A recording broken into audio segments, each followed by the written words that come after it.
안녕하십니까. 자유기업원 원장 최승로입니다. 아, 여러분을 이렇게 온라인으로 뵙게 돼서 너무 반갑고 감사하다는 말씀을 드립니다. 이렇게 세미나에 같이 시간을 이렇게 내서 우리가 자유주의와 시장경제 그리고 동북아 안정평화에 대한 이야기를 같이 나눌 수 있게 된 것은 상당히 감사하고 또 기쁜 일이 아닌가 싶습니다. 1945년 해방 이후 대한민국은 정말 수많은 시련을 이겨냈습니다. 그리고 오늘에 이르렀지요. 이는 국민 개개인과 자유시장경제 체제 덕분이라고 하겠습니다. 이러한 노력뿐만 아니라 한국과 미국은 강력한 동맹체제를 구축하고 있습니다. 이런 강력한 동맹체제가 없었다면 대한민국의 경제 기적은 아마 불가능하지 않았을까 싶습니다. 양국은 자유민주주의와 시장경제체제라는 가장 중요한 가치를 공유하는 가치 동맹의 관계입니다. 특히 6.25 전쟁에서 공산주의의 침략에 맞서 함께 자유를 수호한 역사를 통해 이러한 동맹은 더욱 공고해졌고, 이는 양국이 번영하는데 강력한 토대를 마련하였습니다. 그런데 최근 이러한 동맹이 흔들리고 있는 게 아니냐는 우려가 있습니다. 국내적으로 많은 우려가 있는 것이죠. 한국과 미국 내 정치 상황뿐만 아니라 외교적으로도 중국의 부상 그리고 신냉전과 같은 양국의 그러한 한미 간에 있어의 동맹을 방해하는 그리고 또 위협하는 그러한 움직임이 나타나고 있습니다. 특히 아시아 태평양 지역에서 이러한 위협들이 최근 들어 점점 높아지고 있는 상황입니다. 그러나 비온 뒤에 땅이 굳는다는 말이 있듯이 이러한 시련을 견뎌내면 한미동맹은 더욱더 강고해질 거라고 생각을 합니다. 그리고 한미동맹과 자유주의 세력의 연대가 더욱더 강력해진다면 이는 아시아 태평양 지역의 번영에도 크게 기여할 것이라고 생각합니다. 시련을 기회로 바꾸고 기회를 번영으로 발전시키기 위해서는 민간과 정부 모두 치열한 토론을 하고, 그러나 그 가운데 자유라는 기본적 가치는 철저히 수호하는 그러한 노력을 기울인다면 미래는 반드시 더 나아질 것이라고 생각합니다. 그래서 이러한 노력의 일환으로 자유기업원과 고려대학교 경제연구소 그리고 고려대학교 글로벌 에너지 정책 전문가 양성 사업단이 세미나를 준비하였습니다. 정말 어렵게 한미 양국에서 이 분야의 훌륭한 전문가분들을 모셨습니다. 이 세미나에서 양국의 전문가들이 한미 동맹의 미래와 바람직한 방향 설정을 위해 많은 좋은 제언을 하실 거라고 믿습니다. 이러한 제언과 토론을 통해 얻어진 많은 논의들이 한미 동맹의 강화와 아시아 태평양 지역의 밝은 미래로 나아가는 데 도움이 되기를 바랍니다. 고맙습니다. 안녕하세요. 지금 고려대학교 경제학과에 있으면서 경제연구소장을 하고 있고요. 그 밑에 있는 그 고려대학교 getPP라고 그 주요 국가들의 그 에너지부 공무원들의 이제 와서 석사 박사 학위를 받고 있는데 그거를 이제 맡고 있습니다. 사실 저는 이제 경제학을 하고 있기 때문에 아마 정치학자들하고 좀 의견이 다를 수도 있는데요. 저희들도 이제 어저께 정치학자하고 경제학자가 모여가지고 그 글로벌 서플라이 체인에 관한 토론들을 좀 가졌었습니다. 근데 문제는 뭐냐면은 과거에 90년대 초만 하더라도 그 중국을 들어보면 중국으로부터의 수입 의존도가 5% 정도밖에 안 됐었습니다. 그런데 이제 최근에 들어와서는 지금 거의 한 그 25%까지 23% 정도까지 수입 의존도가 올라갔는데, 미국하고 일본과의 수입 의존도는 1990년대 초반에 거의 25%까지 되어 있었는데 지금은 10% 정도대로 떨어졌습니다. 그래서 정치 외교적인 관계하고 경제 관계가 서로 디커플링이 되어버리는 현상이 지금의 그 한국과 미국, 한국과 일본하고 한국과 중국 간의 관계라고 볼 수 있습니다. 그래서 정치 외교적인 차원에서 상당히 긴밀히 되고 있지만은 경제적인 관계로는 지금 중국과의 의존도가 상당히 높을 수밖에 없는 그런 형태로 과거 한 20여 년 동안, 30여 년 동안 디커플링이 되는 현상이 발생하고 있어서 한국이라는 나라의 그 지도자들도 그렇고 학자들의 어떤 솔로몬의 지혜가 필요한 시기라고 볼 수 있습니다. 이런 관계가 아마 한국만이 아니라 야태 지역에 있는 많은 국가들, 저희 프로그램에 들어와 있는 많은 아시아 지역 공무원들도 공히 같이 느끼고 있지 않나 생각이 듭니다. 중국의 어떤 1대1로라든가 경제적인 문제로 많은 나라에 지금 진입을 하고 있고요. 그런 관계 또 정치적인 외교적인 관계는 또 다른 관계이기 때문에 이런 거를 어떻게 우리가 학자들이 모여서 아니면 정치 지도자들이 모여서 이거를 해결할 수 있는가라는 게 앞으로 과제가 아닌가 생각합니다. 오늘 강의해 주시는 특강을 해주시고 발표해 주시는 두 분께서 이러한 어떤 그 한미 관계 그 부분에서 어떻게 솔로몬의 지혜를 발휘할 수 있을지 우리 한국의 입장에서 아니면은 저희 지금 많은 그 프로그램에 들어와 있는 많은 국가들의 궤도국 공무원들 입장에서 어떻게 이런 지혜를 발휘할 수 있을지 얘기도 해주시고 우리 들어와 계신 분들의 건설적인 그리고 생산적인 토론이 있었으면 좋겠습니다. 감사합니다. Thank you. I run Americans for Tax Reform, which in the United States is a organization that represents taxpayers, and we fight for lower taxes, limited government, property rights, and free markets and free trade in the United States and internationally. We work very hard to keep the cost of government down. And I think as we look at the history of the Republic of Korea and the United States, our relationship, the treaty relationship we have has been in place for the lifetime of most Americans. It's in the United States, this is a long time from 1950 until today. I know other countries, China or whatever, may measure things in hundreds and thousands of years.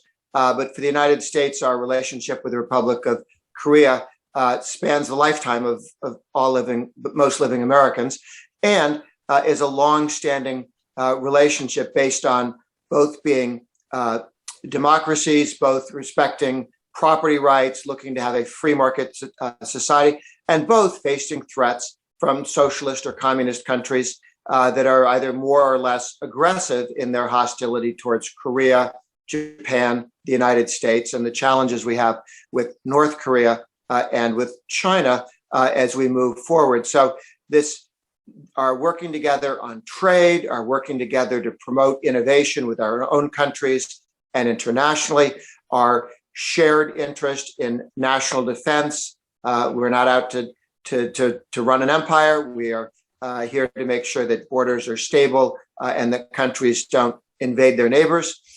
So we have a real opportunity to continue to build on the free market agreement from 2007. You probably read, as we do in the United States, that now is a time of a lot of partisan discord between Republicans and Democrats. That's largely because the two parties are so evenly balanced.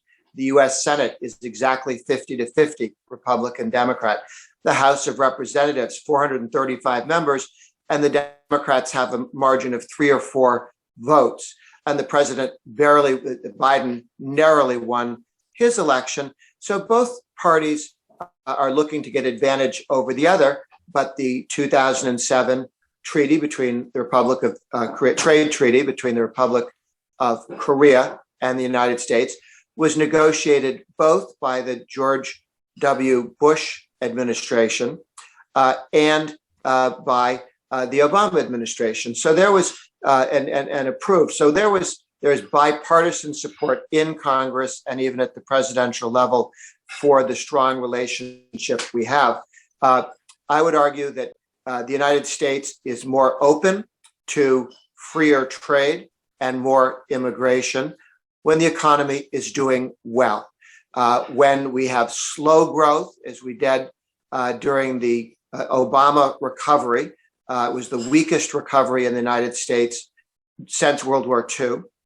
Reagan's recovery was the strongest, Obama's was the weakest, and that's generated a lot of opposition both to free trade and to immigration because other nations or immigrants were seen as stealing American jobs.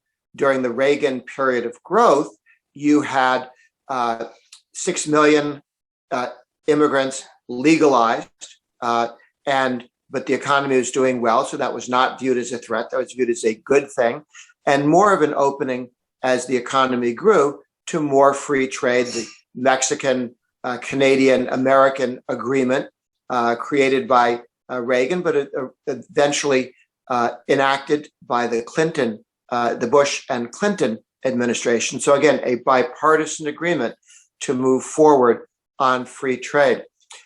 one thing to keep in mind is we, as a taxpayer organization, we want to keep the cost of American goods competitive with the world. How do you do that? You could keep energy costs low. Certainly the Trump administration worked very hard to produce more energy and keep energy costs down. You want to keep the cost of government, which is implicit inside every product and service in the United States or Korea or any other nation, the cost of government in taxes, the cost of government in regulations. These are things that raise the cost of goods. But if we can make government more effective, if we can make regulations streamlined and less confusing and not delay the production of new products, then you can keep your costs down and your prices competitive internationally while having strong wages. You want to have high wages for workers. You want to have a strong rate of return for investment to get more capital into every country. Where we can keep costs down is to keep the cost of energy down, keep the cost of taxes down, and keep the cost of regulations down. We also have an opportunity in terms of creating more growth, because the more growth you have, the happier voters and taxpayers are, and the more willing they are to support free trade and more immigration. In the United States, there are about 1.7 million Korean Americans. They make wonderful Americans.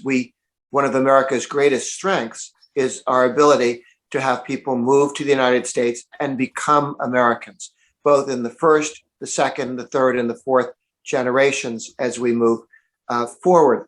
And the stronger the economy is, the more accepting the American people are of immigration, and they realize the value of immigration. In a bad economy, sometimes people think immigrants are a threat to their job or the jobs of others in their family. But a strong economy gives us growth and gives us more willingness to have job-creating immigration, as well as free trade with other nations. So I would point out that Korea and the United States both do very well in protecting property rights, intellectual property, as well as physical property. And that makes for a healthy, innovative economy.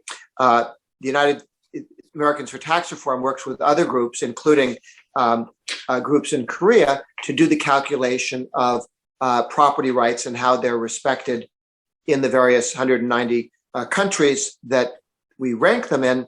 And the U.S. is ranked 6th in its support and for intellectual property, and the Republic of Korea 30th out of 180 countries that are ranked. So both are strong pro-property rights efforts. There's a similar effort where both the Korea and the United States could do better, and this is ranking trade barriers. We're both more in the middle of nations in terms of non-tariff barriers and trade barriers that we could reduce, both in multilateral efforts and bilateral efforts as well. I also know that both in the United States and in Korea, there are efforts for harm reduction. For instance, in the United States, 13 million Americans vape. They've quit smoking cigarettes, quit smoking tobacco, and they vape. And this has been tremendous reduction in the number of people who get cancer. And by allowing and protecting new products that allow people to move away from smoking, you get tremendous harm reduction. Some countries, Australia and others, are trying to stamp out vaping and force people back to cigarettes, which are heavily taxed. Perhaps they want the tax revenue more than the health of their own citizens. But again, our work together in our own countries, and when we look at trades, to keep intellectual property protected, the tech industry, where so much is based on people's patents and copyrights, and making and allowing people to put a lot of effort into creating new products, pharmaceutical drugs, high-tech firms, and new approaches in communications. All of those efforts, when the intellectual property is protected, you get a lot more innovation. in Korea, in the United States, in Japan, in innovative countries. There's some countries that don't innovate very well, but they can copy the work of others. To a certain extent, China has played that role over the last 20, 30 years. And sometimes if they don't recognize and compensate intellectual property, it's really a kind of theft. And so we in the United States look to work forward to working with Korea in protecting intellectual property, as both of our nations do, in reducing trade barriers, and in allowing innovation to flourish so that all countries of the world can benefit from new and different products, new pharmaceuticals projects, new life-saving drugs, new ways of doing telecommunication to get information to people faster, better, and more securely as we move forward. So in summation, the United States sees Korea as one of our long-standing allies. We face the same international competitors and the same threats, and we share the values of a democratic and open society and free market society here, because we do have so many shared values, and the support for Korea and U.S.-Korean relations is something that has broad support from Republicans and Democrats. Thank you. 저 양해해 주시면 영어로 진행을 하겠습니다. Good morning, everybody. For those in Korea, good evening for those in the United States. First of all, I'd like to thank the organizers for inviting me to chair this session. I think it's been about 2 years since I spoke English, so or to be in an international seminar. So excuse me if my English is a bit rusty. It's great to be back, albeit in a Zoom format.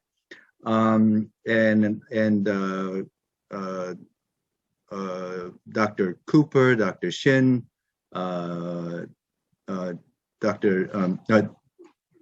Daniel Byung-se, we're Facebook pals, I think. We've never met, but thanks to Zoom, I get to see finally what you look like. Didn't you just have a son or a daughter recently? You did, no? Yes, a daughter, 6 months old now. Okay, congratulations, belated congratulations. Thank you. Today's session is just, especially Dr. Cooper's papers, the topic itself is fascinating. Let me just give you like my personal sort of,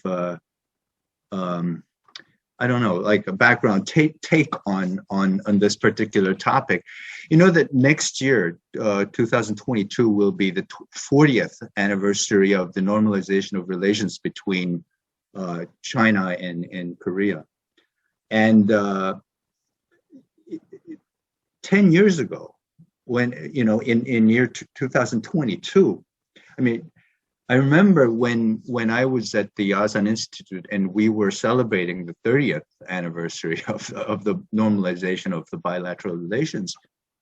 It was almost celebration all the way through. There was very little that we were sort of beginning to worry about Yeonpyeong, shelling, and all of that was happening at the time. So, but even then I never imagined that things would deteriorate to the point where now we have to talk about South Korea perhaps joining the Five Eyes.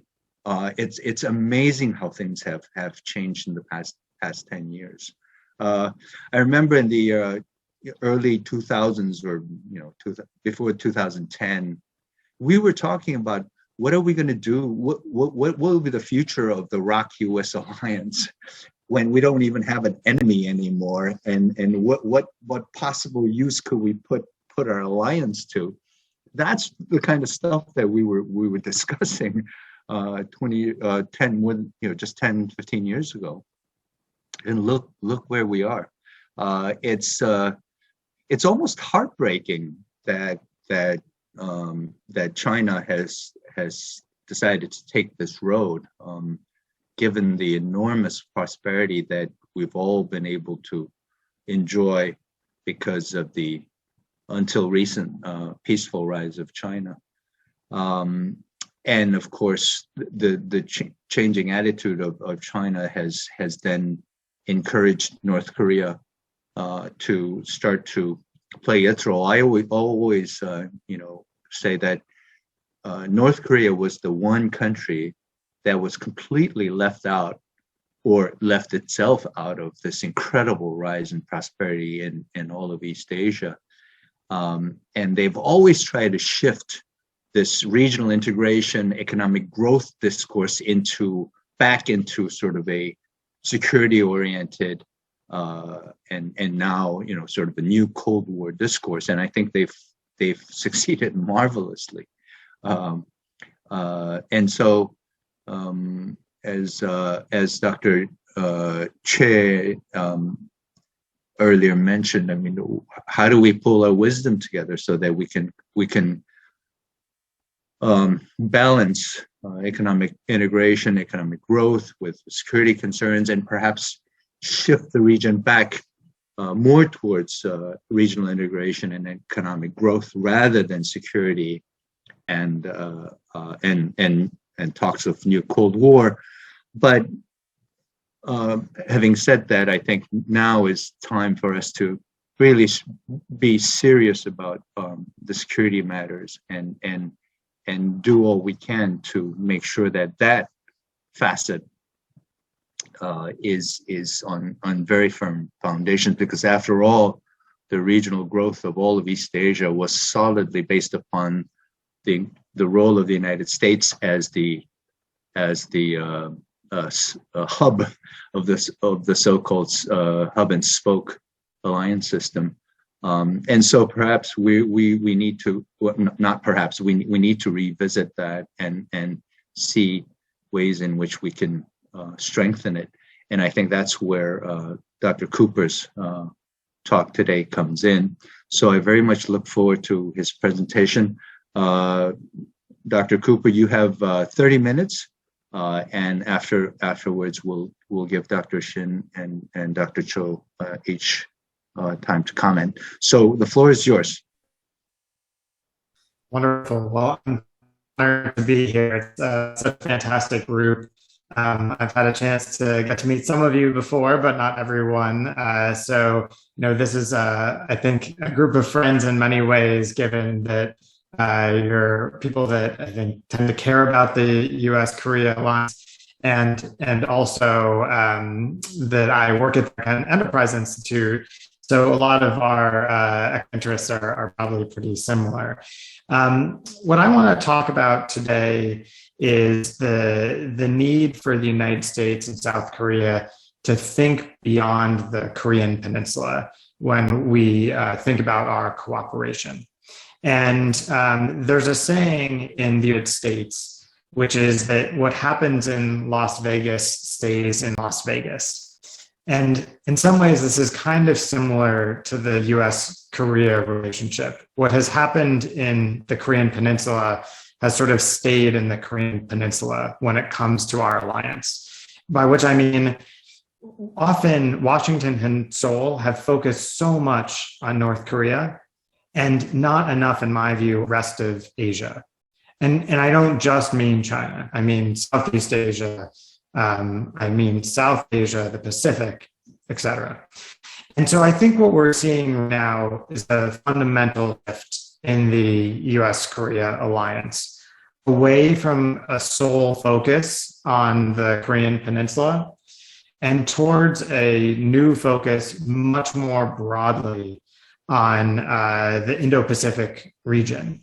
And let me just explain why I think that's the case, why I think it's so important, and maybe what that means going forward. So if you step back to this May, when President Biden and President Moon had their summit meeting in Washington, if you read the results of that summit meeting, they are very, very different than the results of any US-Korea summit in recent years.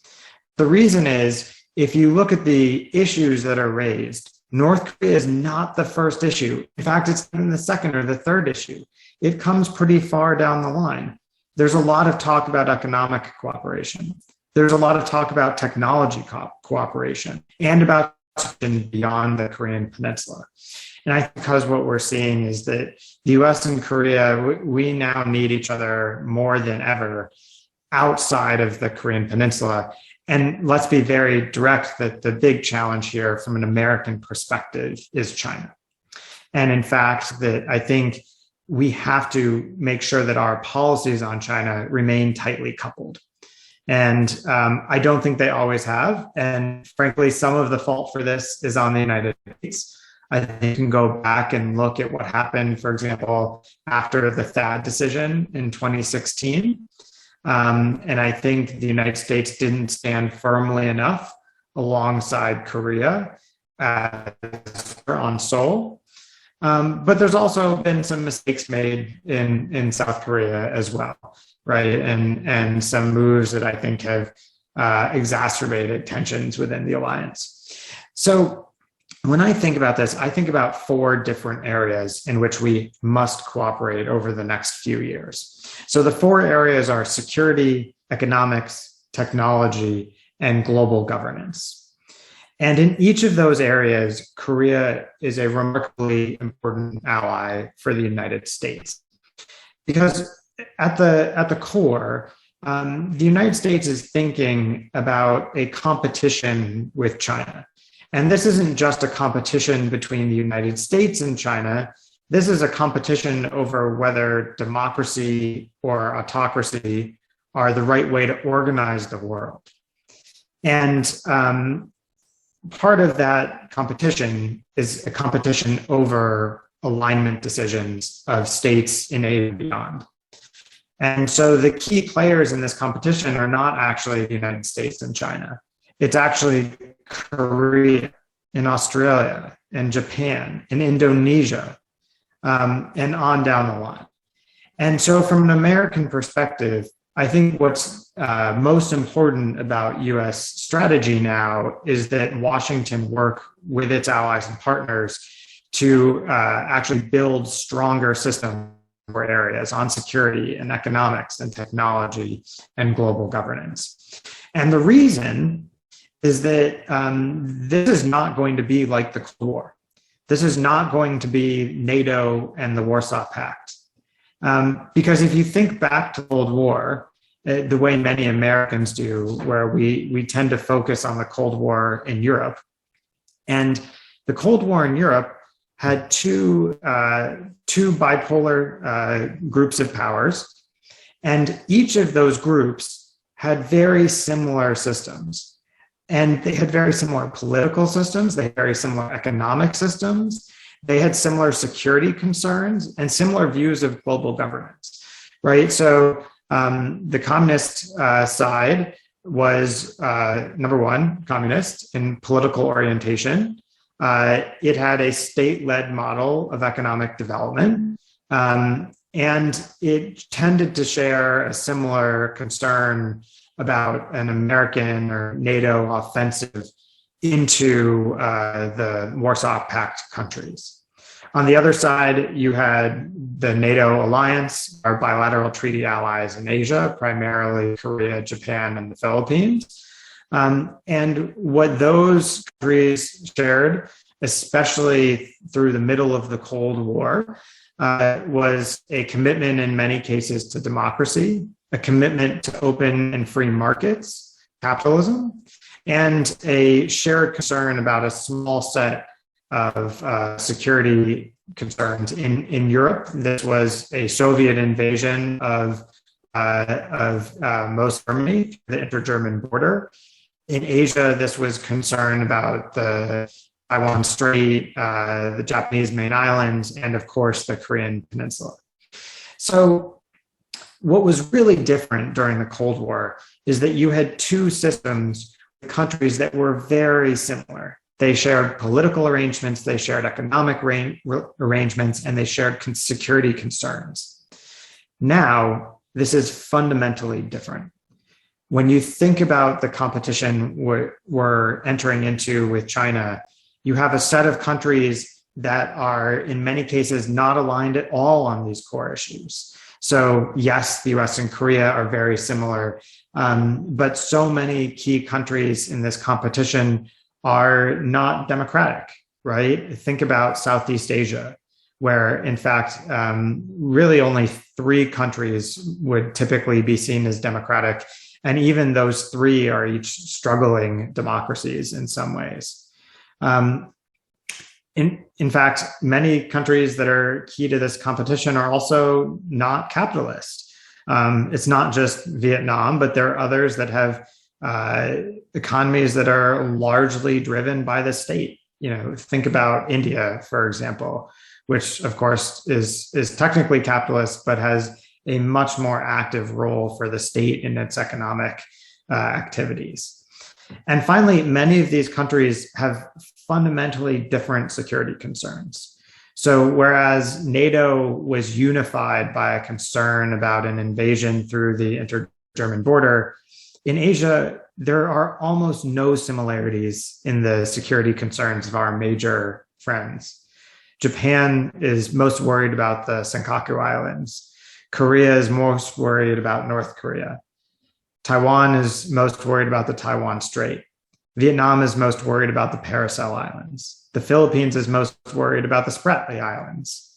Malaysia and Indonesia, to the extent they're concerned, are worried about different parts of the southern portion of the South China Sea. And then Australia is worried about its maritime approaches. India is worried about the Himalayan border. There is no unifying force in these sorts of dynamics. These countries have different political systems, they have different economic systems, and they have different security concerns.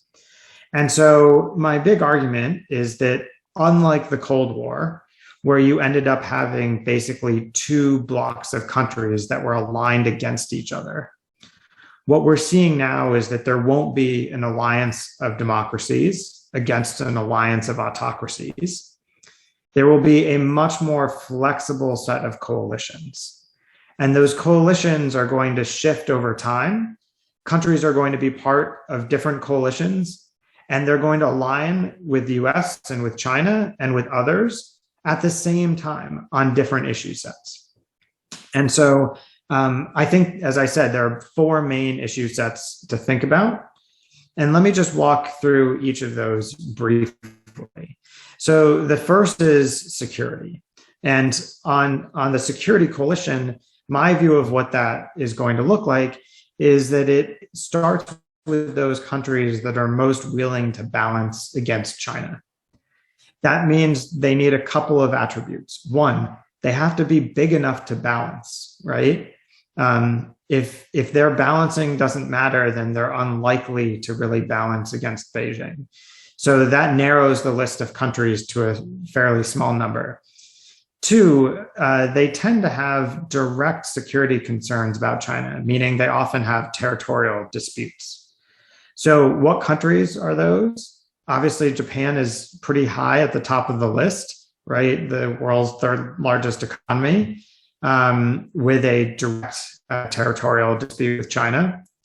India is another top country, the 2nd most popular country in the world, and also with a direct dispute with China. And then, of course, the United States, which is a treaty ally to a number of countries that have territorial disputes with Beijing. So that's the core of the balancing coalition, in my view. And the question is, who else is going to be willing to accept the costs and the risks that come along with balancing against China? And I think the answer is not yet clear. But in some senses, we're starting to see one other country add its name to that list, and that country is Australia. And I think Australia hasn't wanted to do this. I think actually many leaders in Canberra would have been quite happy to find a middle ground between Washington and Beijing. But Beijing hasn't given Australia that option. Beijing has chosen to try and make an example out of Australia. And I think this is actually quite instructive for friends in Korea, because my concern is that for those in Korea that want to find a middle ground between China and the United States, that you may also find yourself in a similar situation as Australia, where yes, a middle ground should be possible. And no, I'm not sure that friends in China are going to let you continue to live in that middle ground. I think Beijing is going to tend to want to force some countries to make choices. And I think we're seeing that start to happen with Korea. I think the beginning of this was over THAAD in 2016. And in that case, in my view, the US didn't stand up firmly enough for Korea. And I think, frankly, Korea also didn't stand up firmly enough for itself. The 3 no's, in my view, were a mistake and giving in to Chinese pressure to some extent. And so now, if this pressure were to happen again, I think Korea would have a far different approach based on the kind of cooperation we've seen the last few years. And so the question in my mind is, I've mentioned 5 countries there, the 4 Quad countries, which I think are already balancing against China because they have to, and Korea. And I'll come back to this in a couple minutes, but I think this does beg the obvious question, where does Korea stand with the Quad? And also, where does Korea stand with Five Eyes? So let me bracket that for a minute, because I think that's at the core of these questions about what these coalitions look like. So on the security coalition, in my view, it's building around the Quad. I understand that the Quad members will always tell you that the Quad is not a security coalition, but that's the one thing those 4 countries have in common, is a willingness to balance against China. And in some ways, it's the only thing they have in common. So in my view, that's the core logic behind the Quad, even if the countries won't say that. And so this question of how Korea cooperates in that security coalition is going to be increasingly important. Let me move on for a minute to the economic coalition, the second coalition, which is really about the core rules that we think should govern economic exchange in the current world. And here, in my view, actually, the Quad is a pretty terrible organization to use to try and rally the world on economic issues. Why?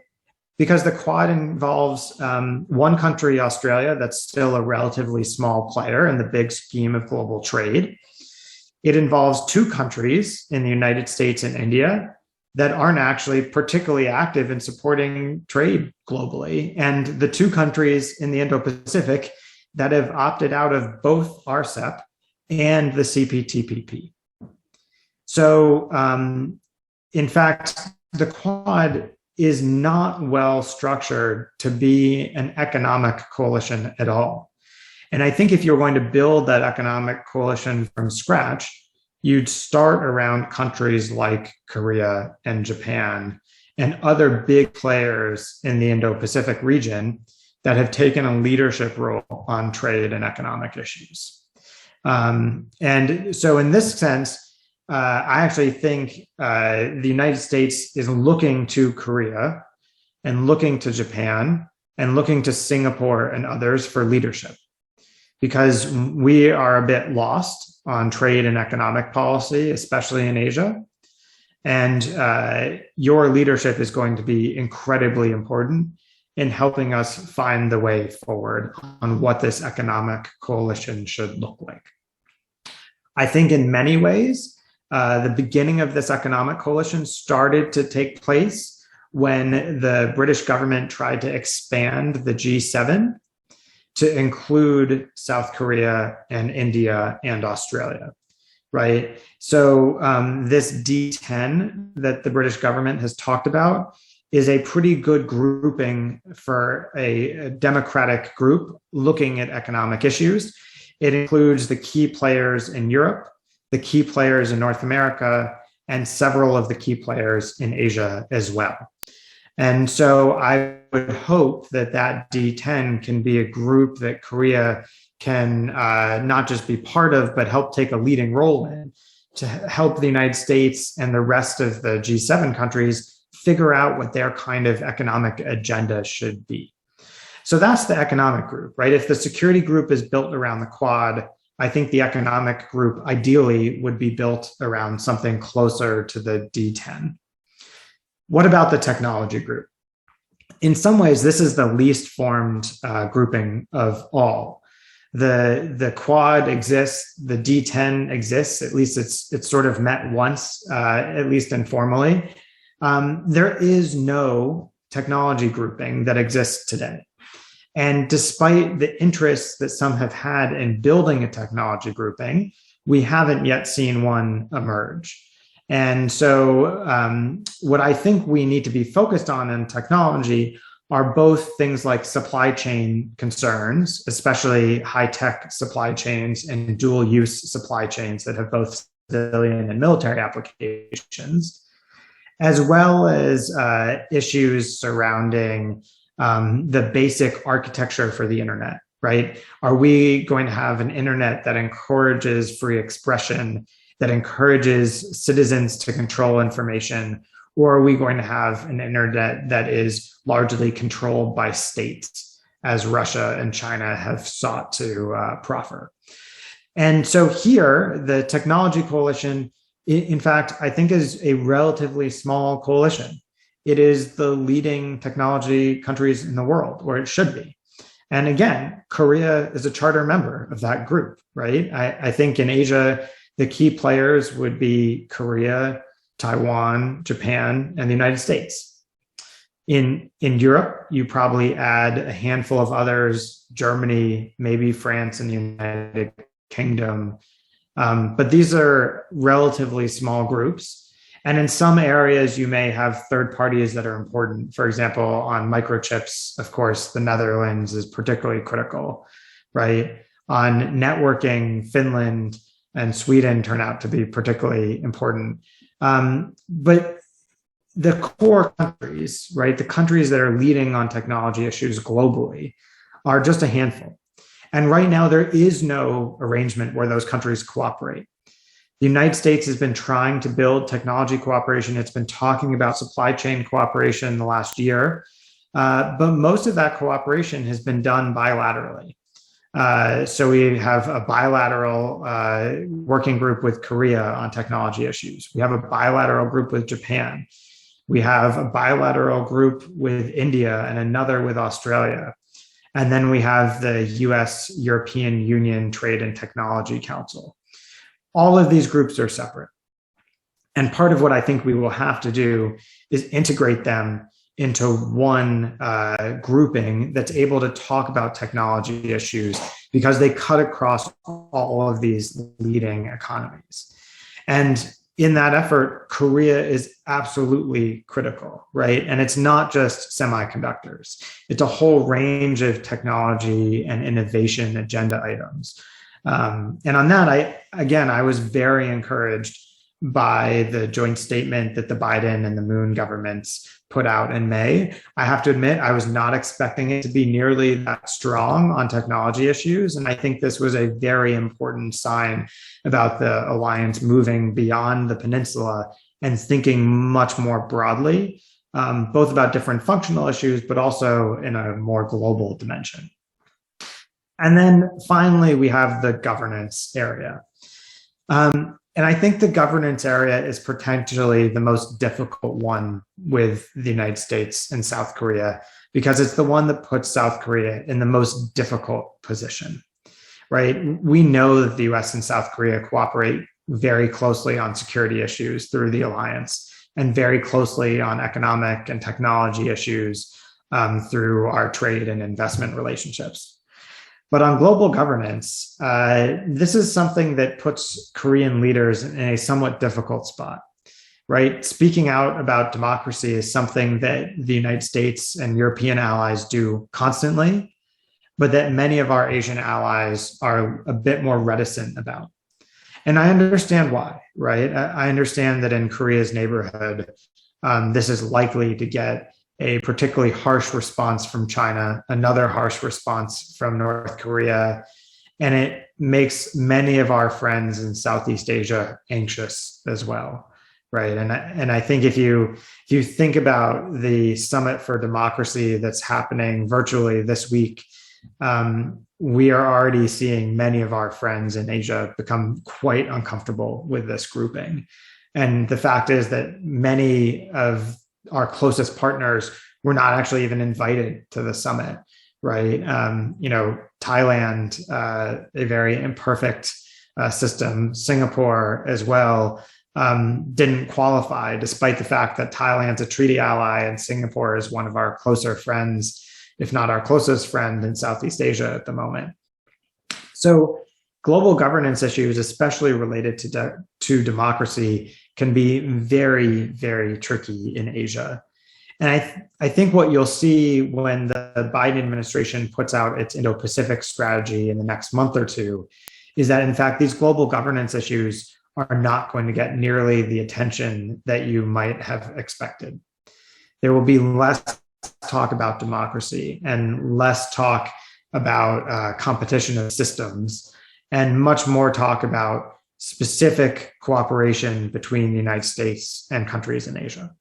So on global governance, I think what we're looking for here is really cooperation about what democracies should be doing inside their own systems, right? How does Korean democracy deal with certain challenges? How do you deal with corruption, right? How do you deal with disinformation? These are obvious challenges in Korea. They are obvious challenges in the United States and in other democracies as well. And I think actually what we have to do on governance issues is try and share our lessons from our systems about what works and what doesn't, not try to impose those systems on other countries, which is always a challenge and would create real tensions between the two countries.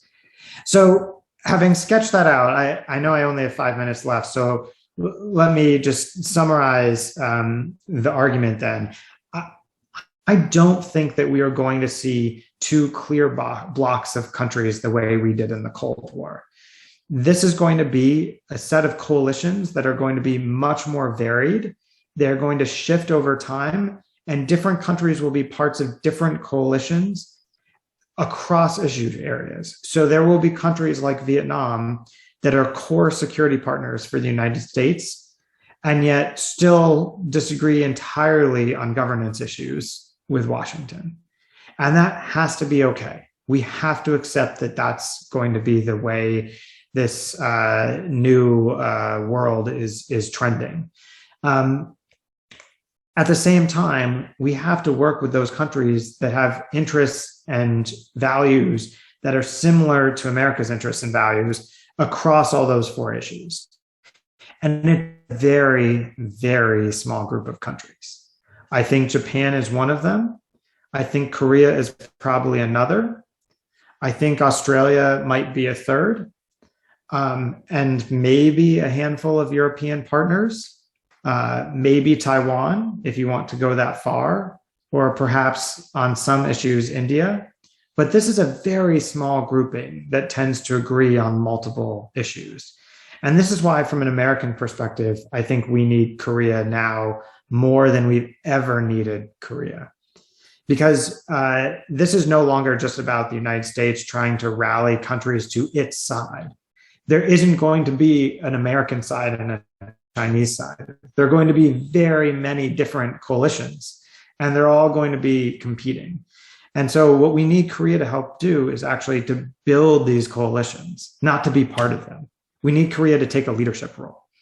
And it doesn't have to do so in each of these areas, but I think doing so in certain areas is going to be absolutely critical. And this is where I want to come back with my final minute or two to the Quad and to Five Eyes. So I think it is a mistake for Korea to try and enter the existing groupings like the Quad and the Five Eyes. I think actually what we need to do is to fundamentally transform the Quad and the Five Eyes groupings. Because if you think about the Quad and the Five Eyes, each of those groups is named for the number of countries that is in them. That's the wrong way to think about this. That's asking what the membership of the groups is before asking what the mission is. What I've just set out is that we need to have coalitions that are going to change over time. If you name the group after the number of members it has, it can't change. It can't get bigger. It can't get smaller. So what we actually need are coalitions built around missions, not around membership organizations. And for that reason, either we have to fundamentally change what the Quad is and what the Five Eyes are, or we have to make new institutions. And my argument is actually, I think it is probably easier to build new institutions that do what we need them to do than to try and remake old ones. I think trying to convince New Zealand and Canada that they have the same interests as South Korea and the United States is going to be incredibly difficult. I think that's the wrong approach. If what we need is an intelligence sharing coalition, let's build that. Let's integrate the Five Eyes into it. Same thing on security issues. Let's not build on security issues a coalition around the Quad.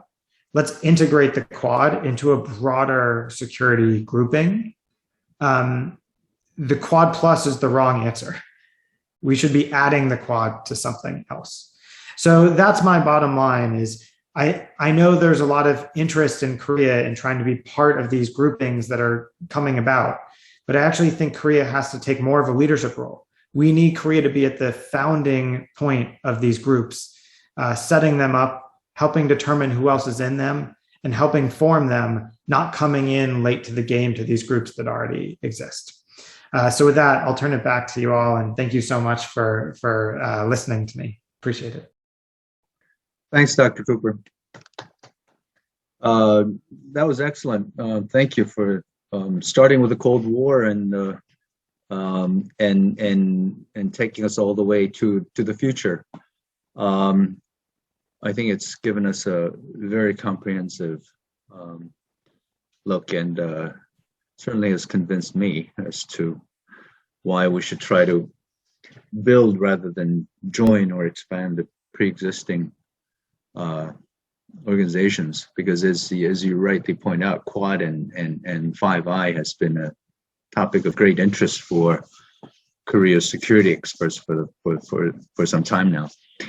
So now I'd like to turn it over to our two discussants. The first one is Dr. Shin Bum-chul, Director of Diplomacy and Security Center at the RIES. So Dr. Shin, you have the floor for the next 10 minutes.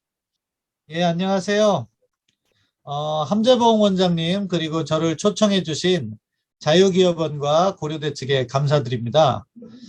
먼저 양해 드릴 것은 제가 토론문을 작성할 때 보내주신 그 웹사이트가 쿠퍼 박사의 파이브아이즈 내용을 제가 봤는데 그 방향으로 토론문을 작성했는데요.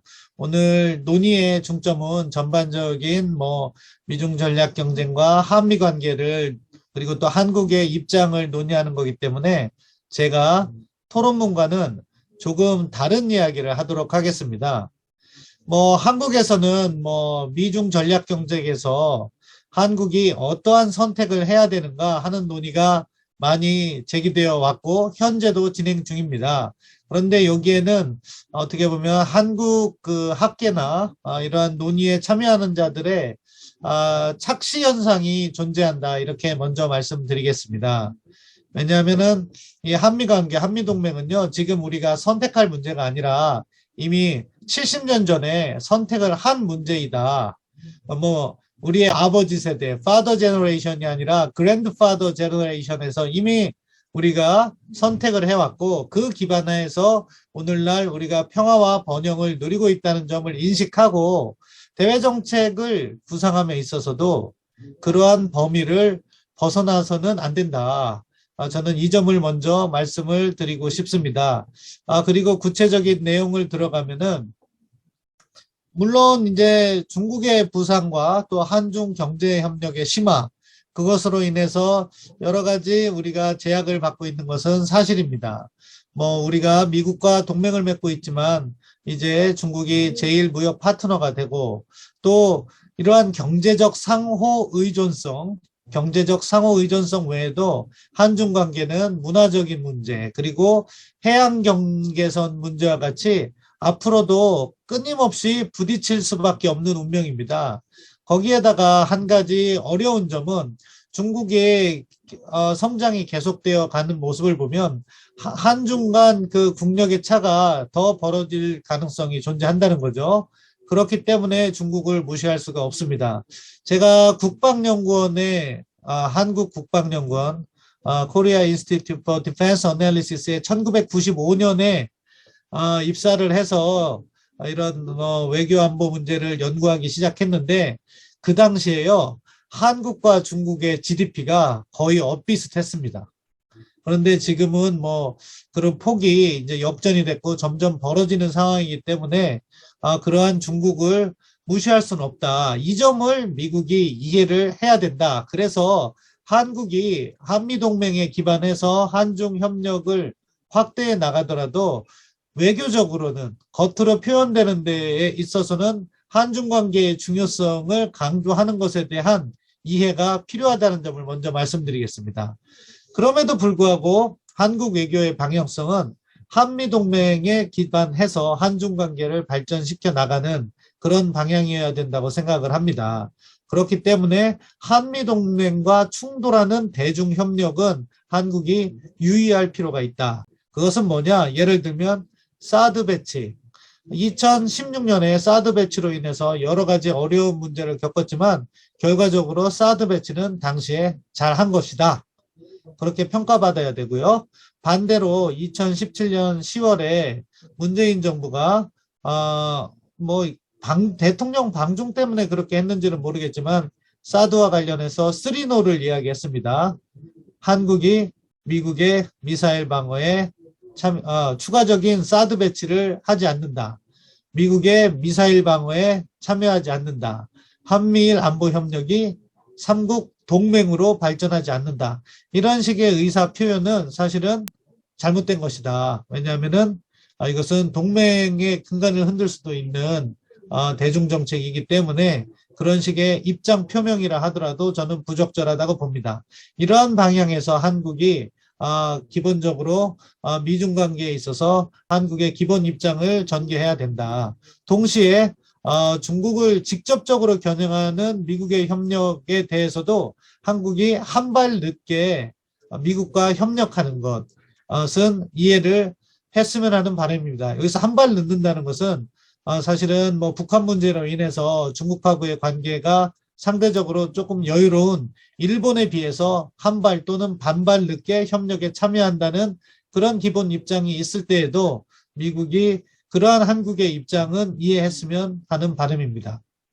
이제 구체적으로 이슈별로 들어가겠습니다. 쿠퍼 박사님께서 좋은 이야기를 많이 해주셨는데요. 먼저 쿼드와 관련해서는 저는 뭐 사실 출발할 때 한국이 보다 적극적이어서 쿼드가 아니라 뭐 퀸트로 시작했으면 훨씬 나았지도 않나 그런 생각도 해보지만 이미 그거는 과거의 이야기고 지금 상황에서는 앞서 쿠퍼 박사가 이야기한 것처럼 지난 5월 달에 한미 정상회담을 통해서 한국이 관련된 워킹그룹에 참여할 것을 시사했어요. 시사는 했는데 실질적인 참여는 조금 더딘 것 같은데 그러한 워킹그룹에 보다 적극적으로 참여를 하면서 협력을 조금씩 확대시켜 나가야 되는 거죠. 그리고 공급망 네트워크와 관련해서는 역시 쿠퍼 박사님께서 말씀을 해주셨는데 한미 정상회담 지난 5월에 정상회담에서는 반도체, 고성능 배터리, 레어 미네랄 그러니까 히토류라고 하죠. 히토류 그리고 의약품 협력을 강화하기로 했는데 이런 부분에서 협력을 강화하고 여기에서 저는 이제 한미가 이런 공급망 네트워크라든가 여러 가지 협력을 강화함에 있어서 한미 양자 협력으로만 그치는 것이 아니라 한미 플러스 동남아, 한미일 플러스 동남아 또는 뭐 그 동남아의 특정 국가들, 필요한 협력이 가능한 국가들과 소다자 협력을 활성화하는 것이 필요하다. 사실 쿼드만 하더라도요. 그 출범은 거창했지만 사실 실질적인 성과는 매우 더딥니다. 우리가 잘 아는 것처럼 인도가 군사안보적 협력을 약간 꺼려하는 그런 움직임이 있기 때문에 실질적으로 쿼드가 만들어졌지만 쿼드 자체의 발전 속도는 느리게 되는 거죠. 이런 점을 고려해서 소다자 협력, 다양한 소다자 협력, 그것이 이제 라이크 마인드 스테이트이기 때문에 협력의 속도가 빠를 수 있는 그런 협력을 여러 개 추구하는 것이 필요하다.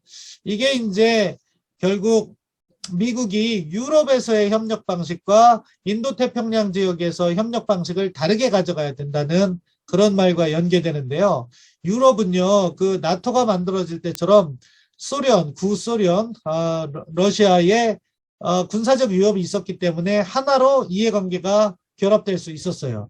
그런데 지금 인도태평양 지역은요, 중국을 바라보는 입장이 미국의 동맹국과 파트너 국가들도 다 다르게 나타나고 있다. 그것을 하나로 묶으려다가는 쿼드처럼 협력의 속도가 느려지기 때문에 효율적인 소다자 협력을 여러 개 만들면서 미국이 그 소다자 협력을 코디네이터로서의 역할을 하는 것이 훨씬 더 바람직하다. 그렇게 생각을 합니다. 파이브아이즈 같은 경우에도 저는 뭐 한국이 지금 뭐 4차 산업혁명 시대에서 정보의 중요성이 더욱더 강조되고 있고 또 북한에 관한 정보 또 중국에 관한 정보 한국이 가진 것과 미국이 가진 것을 쉐어할 필요가 있기 때문에 저는 가입하는 방향으로 우리가 움직여야 된다 이렇게 생각을 하고요. 또 파이브아이즈 같은 경우에는 우리가 가입했다고 선언할 필요도 없다고 봐요. 정부 협력인데 그런 것을 확인하지 않고 내부적으로 추진해가면 된다. 그리고 그런 것은 중국의 입장을 우리가 고려할 필요 없이 대한민국의 안보에 관한 사항이고 주권에 관한 사항이기 때문에 해나가야 된다. 파이브아이즈 자체가 중국을 겨냥한 것이 아니기 때문에 그렇게 보고요.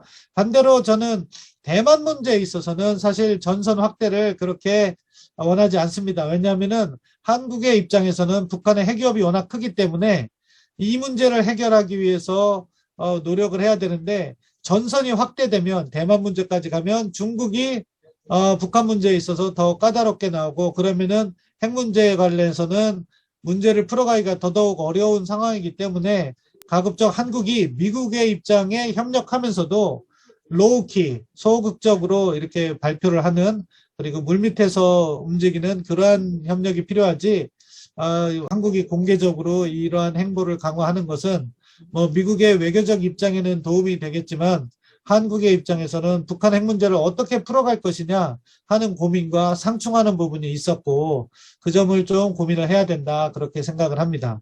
아무튼 뭐 쿠퍼 박사님께서 좋은 말씀을 해주셨고 거기에 덧붙여서 저도 제 이야기를 했는데 지금 뭐 방향이 최근에 여론조사를 보니까 한국에서도 북한 못지않게 중국에 대한 인식이 매우 안 좋은 상황이고 한미동맹의 중요성이 그 어느 때보다 높은 상황이다. 이러한 국민적 여망을 담아서 한미동맹을 잘 관리하고 발전시켜 나가는 좋은 계기가 되었으면 합니다.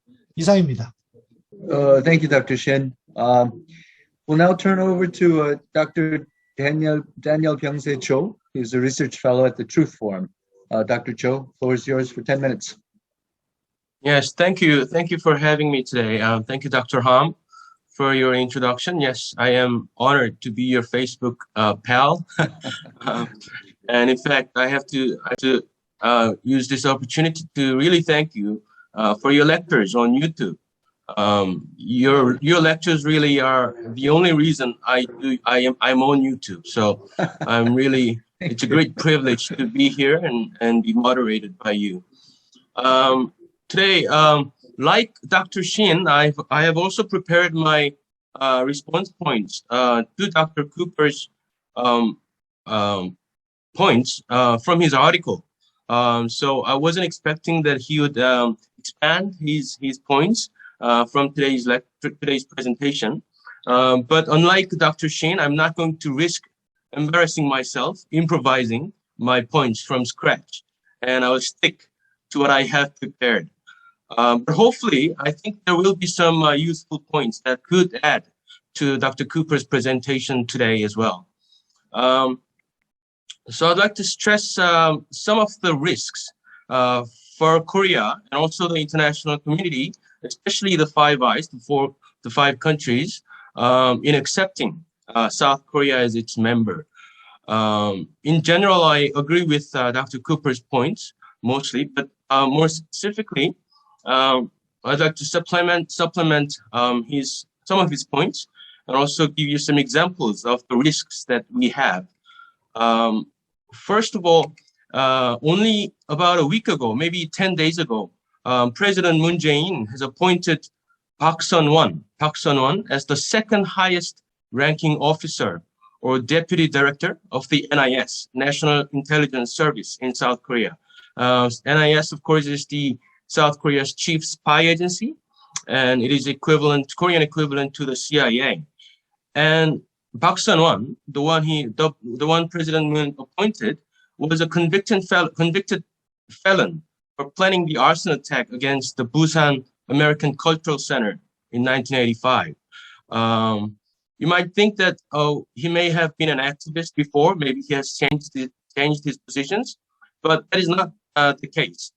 As recently as 2010, he claimed that North Korea is not behind the Cheonan torpedo attack, and he aired the conspiracy theory that maybe somehow the U.S. might be responsible for the Cheonan torpedo attack.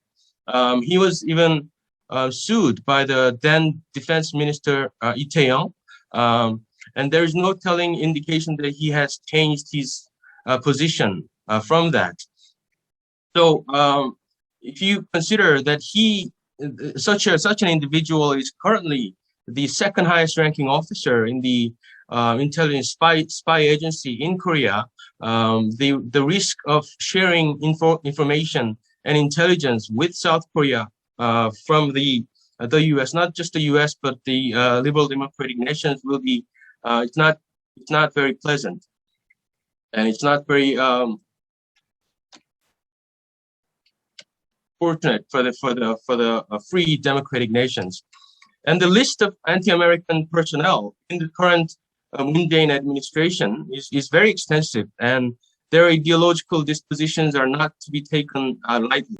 Any intelligence sharing commitment between South Korea and the U.S., and of course the rest of the West, must take into consideration who is in the government and what motives it may have in contradiction to the U.S., and whether they have the same missional goals and objectives, particularly in relation to North Korea.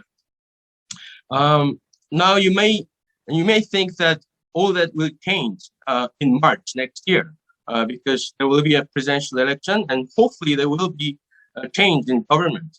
But I believe that a change in government expected to come next year, next March, isn't going to fully resolve the issue. Because unlike the US right now, there is no healthy balance in the National Assembly in Korea. It is very much tilted towards the left, and most of the the members of the Democrat Party have been very strong anti-American activists before, and there's no indication that they have actually changed their positions on the U.S. And they are very ethnologically focused on the Korean people. So these kind of sentiments, not necessarily in the Korean public, as Dr. Shin mentioned, the Korean public is generally moving towards going away from anti-American sentiments and going towards more friendly attitudes towards America. And there is a strong anti-China sentiments growing, especially in the younger generations in the Korean public. But that is not the case in the Korean political bureaucracy.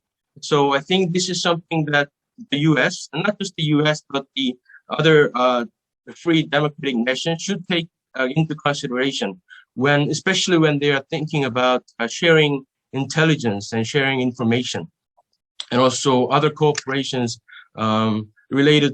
especially related to North Korea and China.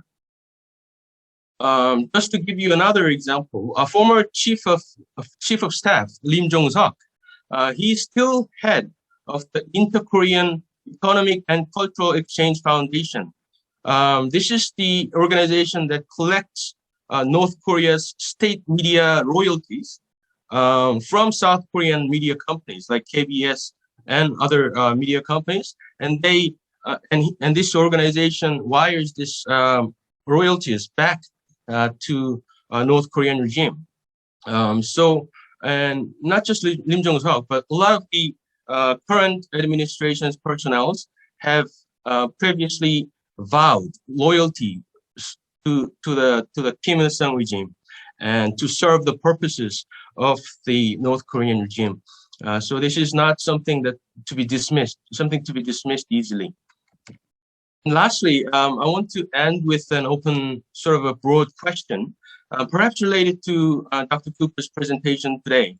Dr. Cooper closed his points saying that any intelligence sharing initiatives or any new sets of coalitions should be more mission-oriented than membership-oriented. But that really begs the question, is there a shared mission goal between the United States and South Korea? I believe there is, but is that mission goal shared by our respective governments? That is, I think, the question that we have to have in mind. And are there the common values that go beyond our particular administrations and regimes or even political parties? And in that light, what should be our approach be towards North Korea specifically, and also towards China? I'm thinking about the human rights atrocities in North Korea, and of course the human rights violations by China towards its own people. These are things that perhaps the South Korean public, people, and also the US, and of course other free individuals who enjoy freedom from liberal democratic states may have to consider as our mission goals within East Asia. So surely as members of the international community, we act as nation states, but as individuals enjoying the benefits of the democratic republics, our underlying values should go and lie beyond our strategic national interests and our national identities. So I believe there should be a greater dialogue between civil societies, like what's happening today, between the two countries, and also other liberal democratic countries, in order to look beyond national identities and strategic goals to envision a common mission in East Asia founded upon shared values and beliefs. On that note, I want to close by highlighting that next year is actually the 140th anniversary of the Sheffield Treaty of 1982. Of course, the two parties are not the same today. It was the King of Joseon dynasty, and of course, the United States. But I think this signifies something very important for the relationship between the two countries. Particularly, it is 140 years ago, after the Sheffield Treaty, when Americans started to realize that there is a country called Korea in the Korean Peninsula. And that's when the American public started sending in missionaries to South Korea, to the Korean Peninsula. And through these missionaries, it is when the Korean public began really to enlighten themselves and to become democratically and they all started to open up their Republican minds. They started their own newspapers. That's when they started. And most of these ideas I have obtained from Dr. Ham's books. So I'm really thankful for that. So I think we should have more such dialogues between between not just the governments of the two countries, but between the peoples of the two countries, freedom-loving individuals who cherish the freedoms that we really enjoy. I think there should be more conversations like this Perhaps next year's 140th anniversary of the Sheffield Treaty may give us more opportunities like this. I think I'll end there. Thank you. Thank you, Dr. Cho. I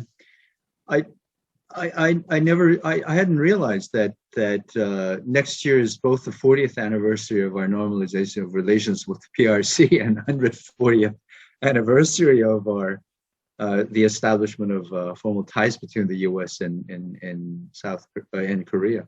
So I guess it just goes to show our ties with the United States is a century older than our tie with PRC. We have about 15 minutes for discussions, but Dr. Cooper, would you like to first respond to the two designated presenters, or would you like to? It's totally up to you. Would you like to wait until we gather more questions? 예, 안녕하십니까. 한국 선진화 포럼의 사무국장입니다. 강평기입니다. 함재무 원장님, 아산연구 원장님 계실 때 한 번 뵌 적이 있습니다. 그리고 오늘 이 자리에 최성로 원장님 저를 초청해 주셨는데요. 질문이 두 개가 있습니다. 그 쿠퍼 박사님께 질문을 드리는데요. 첫 번째 질문은 중국이 강대해지면 국경을 접하고 있는 러시아는 위협입니다. 그렇지 않겠습니까? 1970년대 중소 분쟁이 당연히 있었죠. 그러면 향후 중국이 커졌을 때 러시아와 중국의 관계는 어떻게 될 것인지 첫 번째 질문입니다. 두 번째 질문은 우리 말에 구동존이라는 말이 있습니다. 같은 것은 계속 찾아보고 다른 것은 그대로 놓아둔다는 말이 있는데요. 미국의 중국의 포위 전략이 아닌 미국의 중국의 포용 전략, 그러니까 미국하고 중국하고 서로 연대를 해서 국제사회를 이끌어갈 수 있는 그러한 것은 있는지 여쭙습니다. 그 이유가 바로 그 지역, 그 협력의 지역에서 한국이 적극적으로 협력할 수 있는 부분이 있겠다라는 이제 생각을 해보았고요. 그리고 미국하고 중국하고 경쟁이 심화되는 부분에서 부처님은 이런 말씀을 했습니다. 법화경에서 집에 뿔이 났는데 그 뿔 속으로 계속 사람을 끌고 가면 안 되겠죠. 그 뿔 속에서 사람을 끄집어내어 주어야 된다라는 말씀이 있습니다. 그래서 한국을 그런 뿔 속으로 끌고 가는 것이 아니라 좀 더 협력의 존으로 끌고 내어 주는 게 어떤가라는 게 제 의견입니다. 예, 감사합니다. It's a great question, and I think part of the challenge is that I don't think there are going to be many areas of cooperation between the United States and China. Almost everything is going to be competitive, and I'll just take this current moment we're in where security issues are very tense. Obviously, Taiwan at the top, but obviously there are a whole range of other security issues where we're opposed. On economic issues, you would think that there might be some cooperation on lowering tariff barriers. We're not seeing much actual progress on that. There's really no cooperation whatsoever.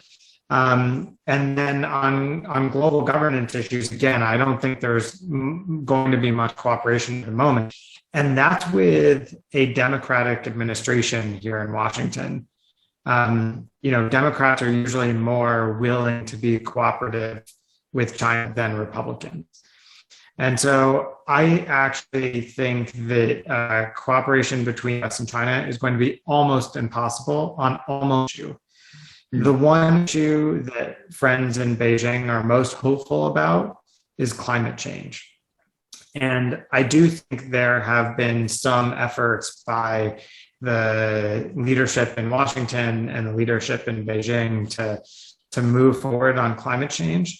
But even there, debate here in Washington is really coming to the view that that's going to also be a competitive area. That even though ultimately we want to see cooperation on climate change, that it may have to come through competition. And so I think ultimately this is just going to be an incredibly tense relationship in almost every single area. And I would just say also that, you have to imagine from an American perspective that this might be the easiest year for cooperation between the US and China for quite some time. So in the next year, the Biden administration will be in office. It doesn't have an election coming up for a little while. Xi Jinping has the Olympics and a party congress, both of which usually mean that China is a little cooperative. So I think it's possible, as Mr. Kong said, that we could see some cooperation the next year on some issues, mainly climate change and maybe trade. But my guess is that when we come into 2022, 2023, 2024, especially later in that period, it's going to be very difficult because we will have elections here in the US. There's a good chance that Republicans will win our election next November. They will want to put lots of pressure on China. Then we will have an election in 2024 in which the Republicans will be very tough on China. And in fact, we will also have an election upcoming in Taiwan that I think will drive China to take tougher policies. So my personal sense is that it's possible we might see a bit of cooperation maybe on that climate change issue over the next year. And then after that, I think by next November, we should expect the relationship to worsen significantly. Thanks. So is the US going to go to the Olympics? So I think what we're going to see is a informal boycott, but formal boycott. So I think the Biden team knows that if they send a senior official to the Olympics, it will make them very vulnerable politically in the United States. So they have leaked to the press that they're not going to send a senior official. And I think, in fact, tonight, the White House might have put out a short statement on that. They do not want to call this a boycott, though, because they're not trying to get other countries to boycott. And they think if they call it a boycott, that it makes cooperation with China very difficult over the next year. So what they're trying to say is that they're simply not sending one, but they're not calling it a boycott. It's a very fine line to walk. What about Mr. Kang's first question, which was about the relations between China and Russia? He asked whether you think that that's going to continue to go the way it is, or with the ever expanding power of China, could it possibly go back to the 1970s? Remember the Sino-Soviet tension? Is there any chance of that happening? It's a wonderful question. I really like the way he framed it. I think the lesson for me from the Sino-Soviet split is that the United States couldn't do very much, the Soviet Union apart. Actually, they pushed each other apart. And I think we're in a similar situation. There's very little that the United States can do to drive Putin and Xi apart, but there are core tensions in their relationship that are not going to go away easily. And so I think from an American point of view, it would be foolish for us to drive Russia and China closer together. But it would also be foolish for us to assume that they're going to break apart anytime soon.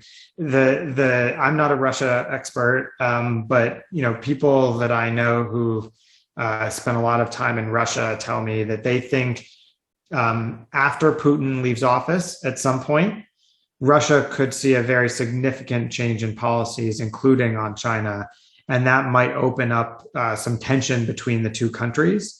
But I think for the time being, those two governments are going to work very closely together, and there's not much we're going to be able to do to stop that. I have a sort of a short question, actually.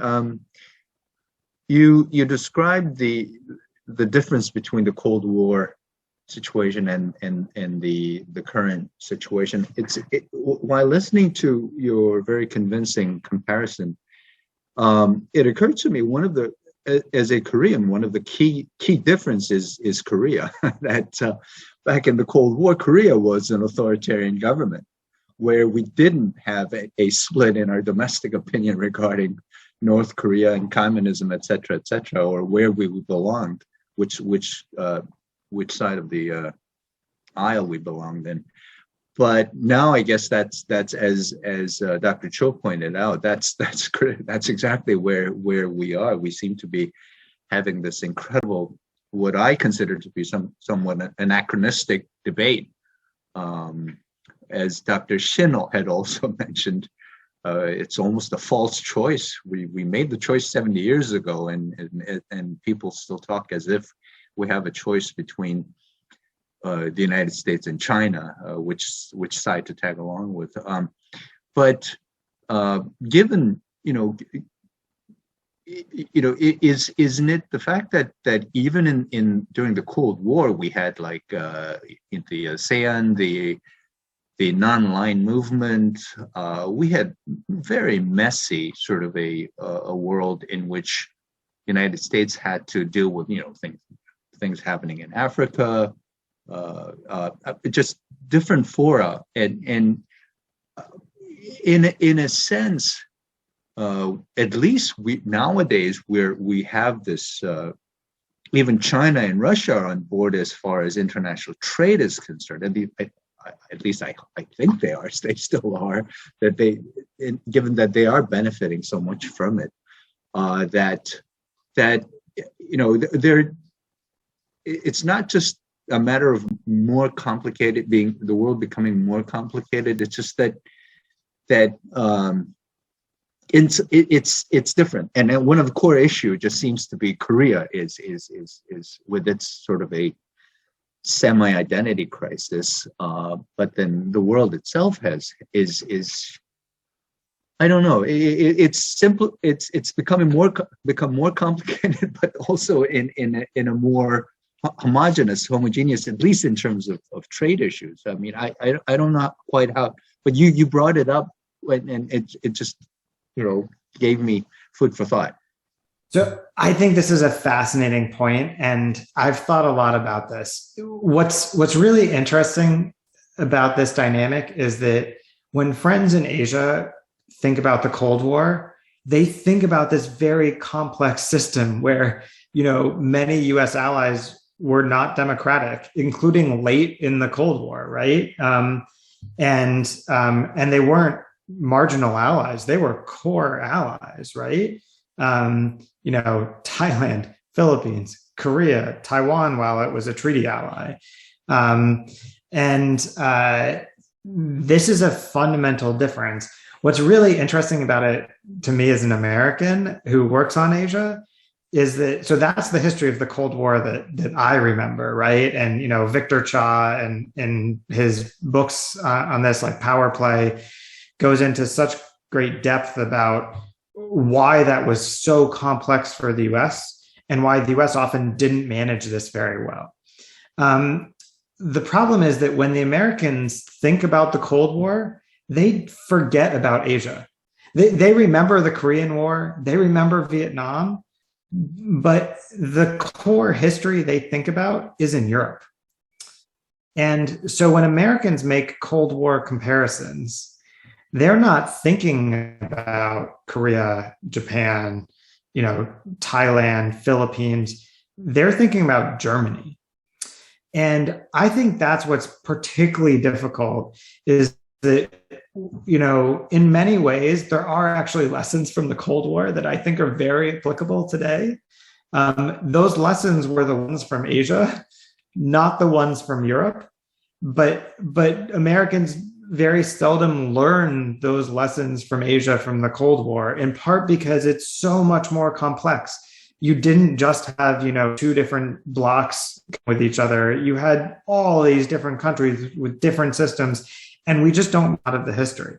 So I think this is an area that's ripe for study, and it's just a really fascinating one. Okay, well, thank you, everybody, for staying with us, especially Dr. Cooper. What time is it over there? It's past midnight now.